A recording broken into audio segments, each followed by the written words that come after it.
Jisima Lonza Busuttil, anzjana ta' 81 sena li tilfet ħajjita kaġun ta' nirien li ħakmu d-dar tagħha li tinsab fi triq Betta f'Ħaltarċien.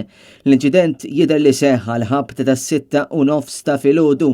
Membri tal-Protezzjoni Ċivili u għadd ta' pumpiera jaslu mal-ewwel fil-post biex jikkontrollaw in-nirien. F'inqasir wasal ukoll tim mediku permezz ta' ambulanza. Iżda sfortunatament skont l-informazzjoni li kiseb Net News, l-anzjana mietet fil-post kaġun ta' tħaħen li sviluppaw minn nirien. Jidher li fir-residenza kien hemm ukoll il-kelb tal-familja li anki hu spiċċa miet ma' ġenba. Ir-rapport inizjali qed jindika li n-nar żviluppa minn short circuit fl-ewwel sular ta' din ir-residenza.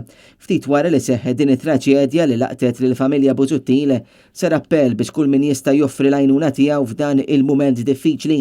Dan l-istazzjon jinsab infurmat li l-mara kellha 4 twieliet li 2 kienu jgħixu magħha u lieda fil-ħin tal-inċident kienu diġà ħarġu għax-xogħol.